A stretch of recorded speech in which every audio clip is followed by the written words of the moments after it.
আলাইকুম, কেমন আছেন সবাই? কেউ ভাববেন না আমি সালাদ বানানো শেখাইতেছি আপনাদেরকে। আমি আসলে কি আপনার সালাদ মাঝে মধ্যে খাই, সেটাই দেখাবো। সো আজকে আমি কি নিলাম, চেরি টমেটো নিয়ে নিলাম।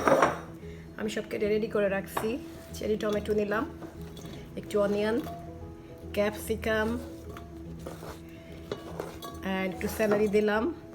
আর অনেক সময় আমরা ক্যারোট, যেটা এটা শক্ত লাগে, অনেক সময় হার্ড লাগে, এই জন্য আমি এরকম করে নিই ক্যারোট সব সময় সালাদের মধ্যে, যেন খেতে কোনোই প্রবলেম না হয়। এরপরে আমি যেটা করব, একটু বানাবো, একটু ড্রেসিং বানাবো। ড্রেসিংটা কীভাবে বানাই আমি দেখাই। এটাই আসলে এই সালাদটার বেশি ড্রেসিংটার জন্য আমি নিচ্ছি অরেঞ্জটাকে আমি একটু জুস করে নিব। সালাদ সবাই বানাতে পারে। একটু লাইম নিলাম, লাইম, হ্যাঁ, এই সালাদটা আমার অনেক পছন্দের। আর সাথে দিয়ে দিব আমি একটু, লাইমটা অনেক শক্ত,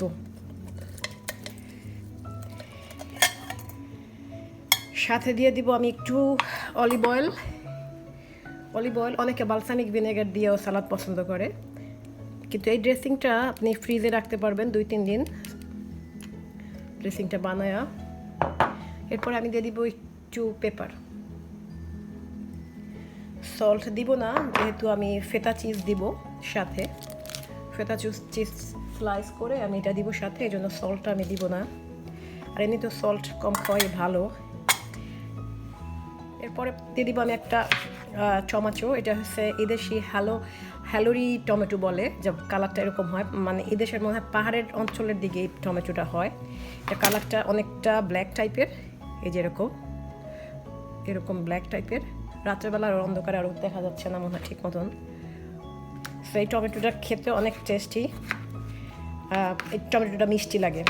চেরি টমেটো যেমন টক, এতটা মিষ্টি না, বাট এই টমেটোটা অনেক সুইট, এই জন্য সালাদের সাথে এই টমেটোটা খুব ভালো যায়।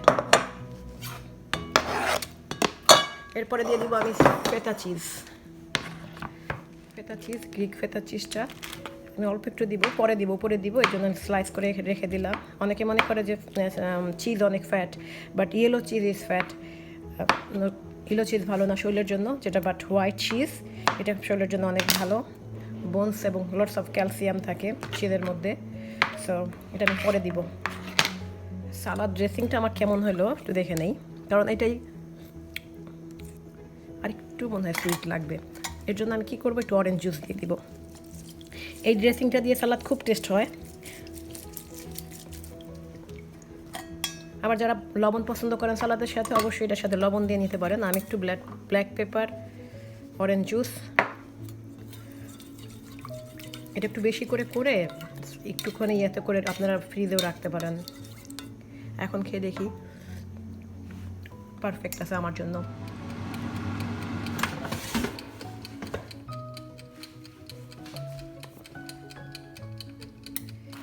আমি চিকেন নাগেট দিয়ে দিব এর সাথে। চিকেন নাগেট এয়ার ফ্রাইয়ার করা, তেল ছাড়া। তো আপনারা যেটা ইচ্ছা সেটা দিতে পারেন, যেমন যে কোনো ফিশ, প্রন দিতে পারেন, অথবা টুনা। এখন বাংলাদেশে টুনাও পাওয়া যায়। এটার সাথে সাধারণত শর্টকাট করার জন্য টুনা ক্যান দিলে হয়, কিন্তু আমার আজকে নাগেট খেতে মন চাইছে, সো আমি নাগেট দিব। নাগেটটা অনেক ক্রাঞ্চি হয়েছে। এয়ার ফ্রায়ার করলে কিন্তু যে ক্রাঞ্চি হয় না তা না, এটা অনেক ক্রাঞ্চি হয়। এবং এই নাগেটের পরিবর্তে আপনারা টুনা, চিকেন ব্রেস্ট অথবা প্রন, যার যেরকম ভালো লাগে সালাদের সাথে। সালাদটা যেন মেন কথা সালাদটা যেন বোরিং না হয়। সালাদ খাবো আমরা, আবার সালাদ খাইতে ভালো লাগতেছে না, তাহলে ওইটা খাওয়ার কোনো মানে নাই। সালাদ খেতে হবে মজা নিয়ে, ইন্টারেস্ট করে, সামথিং লাইক টেস্টি। এখন আমি এগুলো দিয়ে দিব নাগেটগুলো। চিকেন নাগেটের সাথে আমি দিয়ে দিচ্ছি ড্রেসিং যদি কম হয় তাহলে মনে হয় না কম হবে। আরেকটা জিনিস দিলাম আমি, স্টিম ব্রোকলি। এটা ব্রোকলি অবশ্য ব্রোকলি না, ব্রোকলিনিটা আপনারা যে কোনো ভেজিটেবলস যেটা আপনারা পছন্দ করেন সেটা কিন্তু স্টিম করে সালাদের সাথে দিতে হবে। সালাদ মানে এই না যে আপনাকে শুধু টমেটো, গাজর, শসা চাবাইতে হবে। এটার সাথে অনেক কিছুই যায়, দেওয়া যায় আসলে। সব কিছু একসাথে করে ভালো করে মেখে নিব সুন্দর করে, ড্রেসিংটা যেন সব কিছুর সাথে ঠিকমতো লেগে যায়। এরপরে আমি উপরে বাটিতে সার্ভ করার সময় চিয়া সিডস এবং দিব, চিজটা দিব। সাথে দিয়ে দিলাম একটু মিন্ট, ফ্রেশ মিন্ট। আপনারা ইচ্ছা করলে ধনিয়া পাতাও দিতে পারেন, যে যেটা প্রেফার করেন। আমার মনে হয় না আমার সালাদটা দেখতে বোরিং মনে হচ্ছে এবং খেতেও মনে হয় না বোরিং মনে হবে। আমি একটু কয়েকটা বেরি দিয়ে দিচ্ছি, ব্ল্যাকবেরি। আপনারা ইচ্ছা করলে যে কোনো অ্যাপেল, যে কোনো কিছু ফ্রুটস যদি পছন্দ করেন সাথে দিতে পারেন। আর দিয়ে দিব উপরে আমি সুপার ফুড যেটাকে বলা হয় ব্ল্যাক চিয়া সিডস, চিয়া সিডসটা 2 চামচ দিয়ে দিব। বেশি দিব না আমি চিয়া সিডস, অল্প দিব, 1 চামচ আমার মনে হয় এনাফ। এর উপরে দিয়ে দিব আমি কিছু বাদাম, যেটাকে বলে, হ্যাঁ বাদামই বলে, বাদামকে এই যে বাদামটা দিয়ে দিব একটুখানি। বাদামটা কিন্তু শরীরের জন্য, পিনাটস কিন্তু অনেক ভালো শরীরের জন্য, ওয়ালনাটস, পিনাটস এগুলো কিন্তু। এটা দিয়ে দিব, বেশি দিব না, 1 হ্যান্ডফুল দিব না, বেশি হয়ে যাবে। এবং সর্বশেষ যেটা, এটা আমার favourite, last but not in the list, but still আমাকে খাইতে হবে, সালাদের সাথে একটুখানি চিজ দিয়ে দিব। তো এখন আপনারাই বলেন এই সালাদটা কি বোরিং? এবং বানাতে মনে হয় 10 মিনিটস আমার লাগলো না। এর উপরে ইচ্ছা করলে আপনারা অলিভ অয়েল দিতে পারেন, অলিভ অয়েল দিয়ে নিতে পারেন।